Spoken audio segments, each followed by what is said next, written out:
Hello there and welcome once again to Red Gaming Tech. My name is Amata and today I'm bringing you something a little bit different. As some of you probably know who've been around on the channel for a little while, I'm a huge fan of horror games. It's one of my favourite genres of gaming, although I'm more of a fan of, say, the Japanese psychological style of horror than the Western style of horror, and have not really been a fan of most of the big AAA quote-unquote horror games that have come out in recent years. But that's what this video is about today. Today I'm having a look at my top 5 horror games, basically of recent years. When I say recent, it's basically in the last, I don't know, 5 to 10 years roughly speaking. And I probably will do another list as well of the top 5 of modern times, limiting myself to say the last 3 to 4 years and so forth, but that list is going to be much harder. However, that's not what I'm here for today, so let's just get on with the top 5. I'm going to start off at the bottom, of course, with number 5, and this one is an indie title by the name of Lone Survivor. Now, I actually did cover this on the channel quite some time ago, actually. I think this was even before we were completely partnered here at Red Gaming Tech. And it's a side-scrolling indie game that was developed by one person. That would be a man by the name of Jason Byrne, and as I said, it's a 2D side-scrolling survival horror, and it has a very Silent Hill vibe to it. Despite the 2D side-scrolling graphic style, it really gives me a Silent Hill vibe, which is of course a very, very good thing. Very dark, atmospheric, music is really, really good, just a really tense and creepy atmosphere to that game, and it's fairly cheap title, so I would suggest that anyone who has not picked it up do so immediately. It's a very creepy game. Obviously the 2D style and the limited graphics might lessen the scare factor somewhat compared to the fully realised 3D games, but it's worth playing if only for the creepy atmosphere and the tension and the really Silent Hill vibe that you get from it. It's a very weird and twisted game, and I highly recommend it to any horror fans who perhaps have been left unsatiated by the AAA titles, as like myself. As for number 4 though, this is Condemned Criminal Origins, which is, as you probably know, a Xbox 360 game originally that was released back in 2005 and then eventually ported to the PC in 2006. Now, this is actually a really, really good game and quite a standalone game. There's not many games like it, at least in my opinion. It's a first-person game, as most of the good horror games do tend to be, at least in recent years anyway, and one of the things that makes it really stand out is its focus on melee combat. Now, obviously, you get that fairly often in horror games where there's not much ammo or what have you, so you're forced to use, say, like a lead pipe or something like that. But the combat in Condemned Criminal Origins is just really, really visceral. It's first-person games that focus on melee combat are quite rare. Usually, it's a first-person shooter when you're dealing with it, and when you're not talking about a horror game, of course.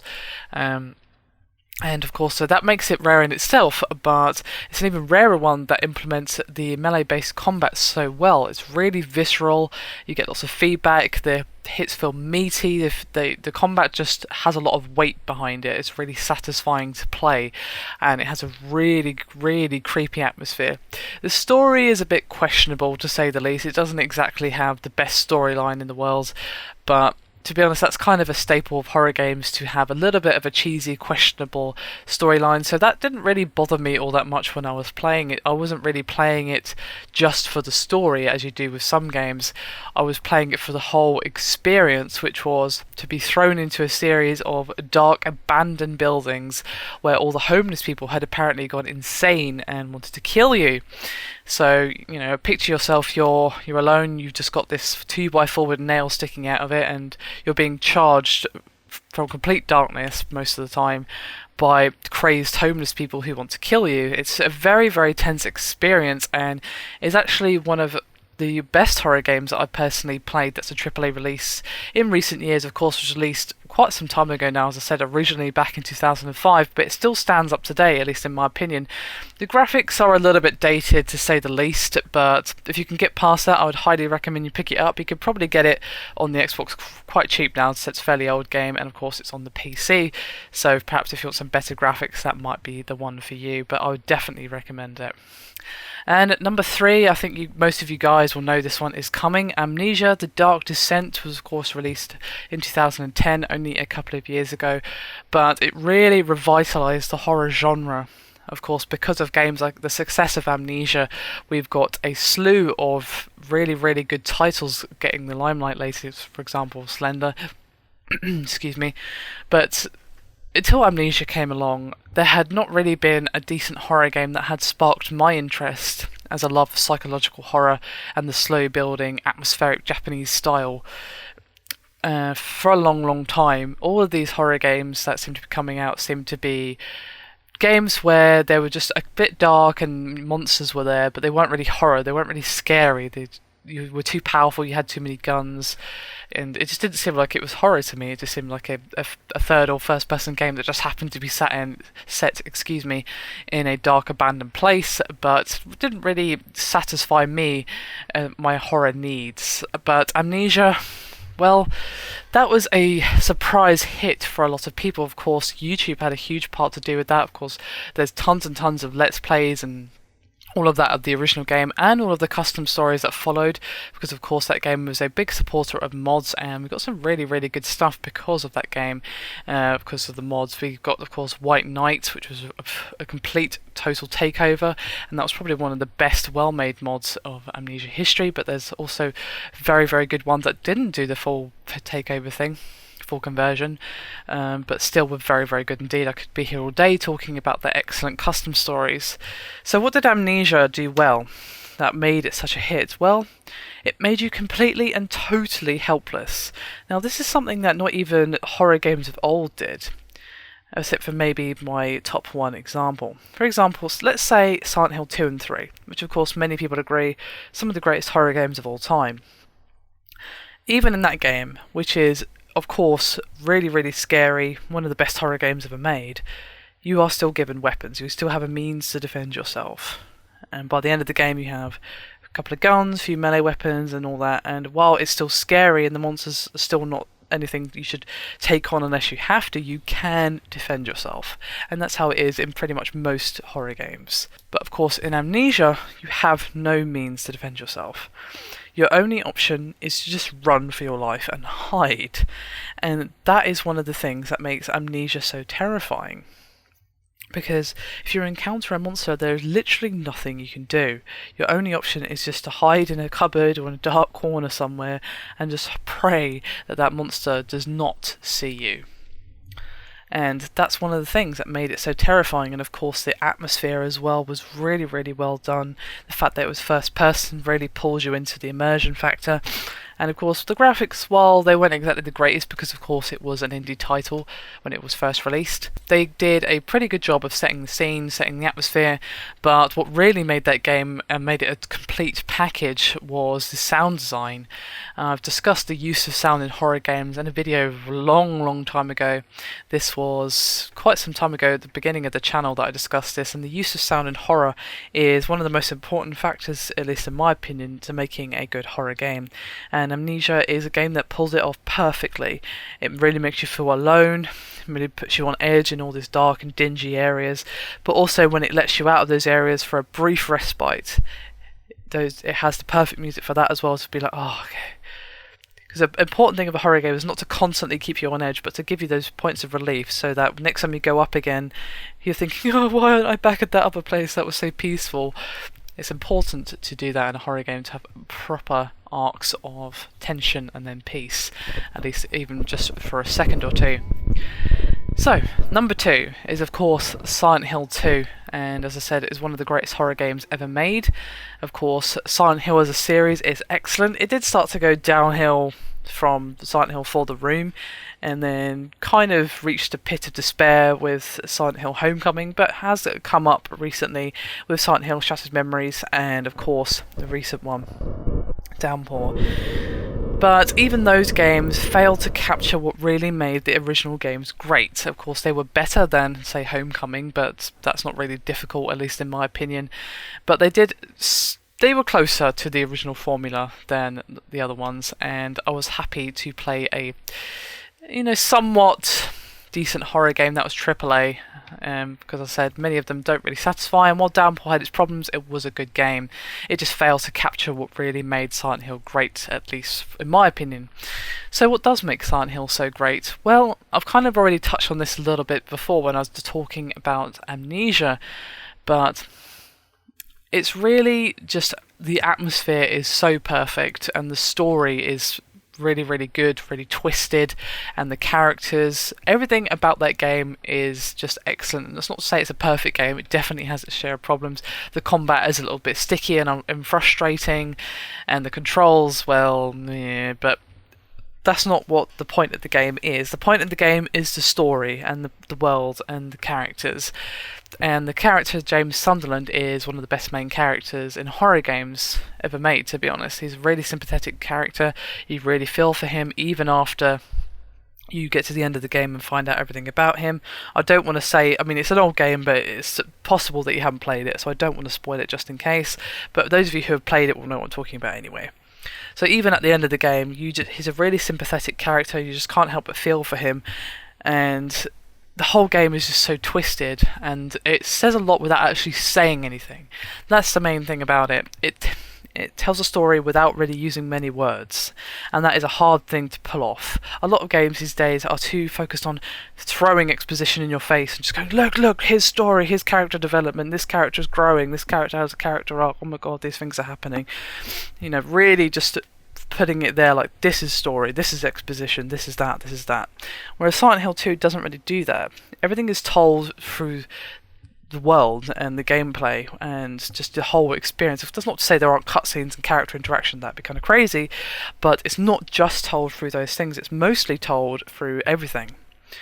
The game world, etc. I've already been through those key factors many times now. So the graphics, well, they're a bit dated now, of course. It was originally released in 2001 on the PS2, so it's not exactly a great looking game by today's standards, but it still holds up pretty well because it deliberately had a grainy graphic style, and of course a lot of the game is really dark and dingy and kind of just disgusting looking. So it's aged pretty well because of those factors, and the atmosphere, again, perfect. The sound design of Silent Hill is one of the best.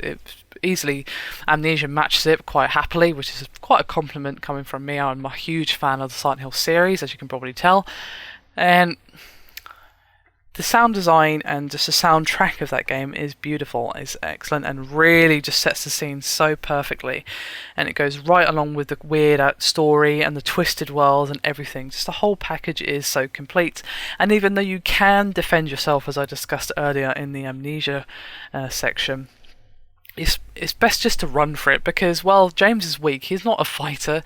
He's just a normal guy who's found himself in this really weird situation. It's like if you or me found ourselves in that situation, we suddenly wouldn't be like a sniper elite who knows how to use all these weapons and is a really good shot and all this. No, we'd be awful, and that's kind of the point of the terrible gameplay.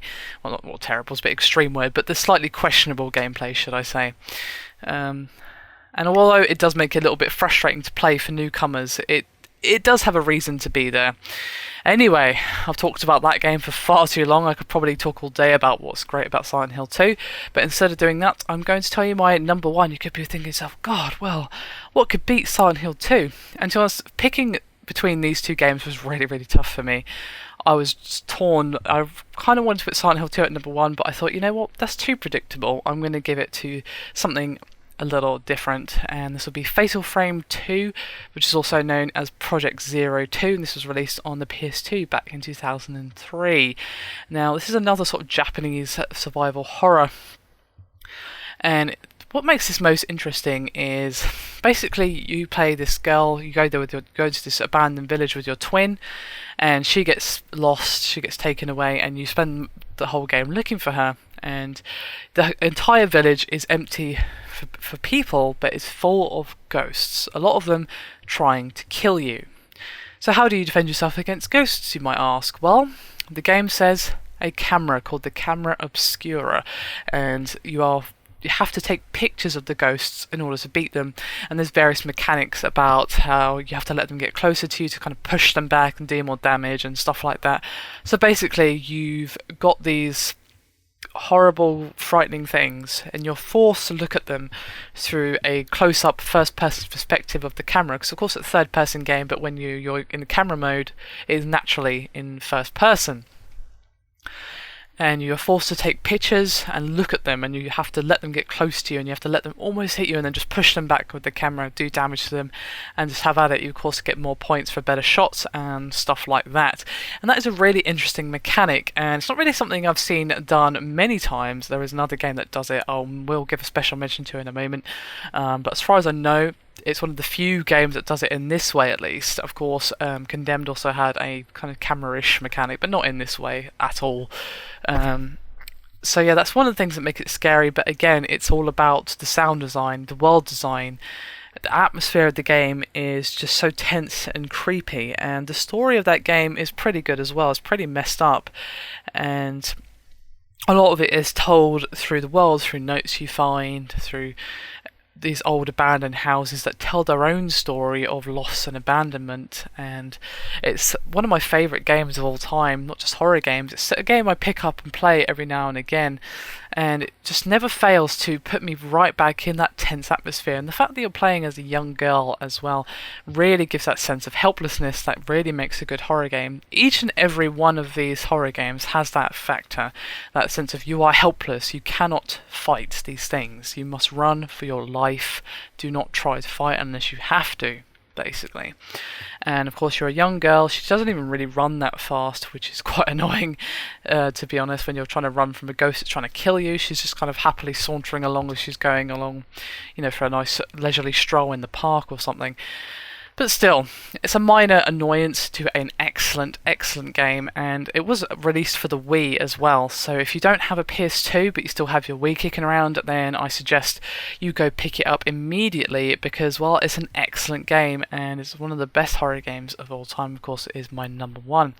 Now, a special mention goes to Dread Out, which was not included in my list, again, to my chagrin, because it's not actually a full game yet. It's only a demo at the moment, although it has been greenlit for Steam, so we'll be seeing a full release. I have covered the demo here on the channel, and it's the other game that uses the camera mechanic, and of course is influenced by Fatal Frame / Project Zero. You are a young girl, and of course you don't get much of the story in the demo, but you have your mobile phone, and you have to use the camera on the phone to help beat these ghosts that you're finding yourself encountered with. And even the demo, even though it was short, was very atmospheric, very creepy. Sound design, world design, again, very good. Graphically a bit limited due to the indie nature, but graphics aren't really important to me in a horror game. As long as they do a good job of setting the scene, giving that creepy atmosphere, that's all I require. And it really put me back into the Fatal frame of mind. Sorry, mind the pun there. And yeah, so special mention to Dread Out. I'm very much looking forward to the full release. It would have been included in my list if it had been a full game, and I was tempted to include it anyway, but it didn't really seem fair.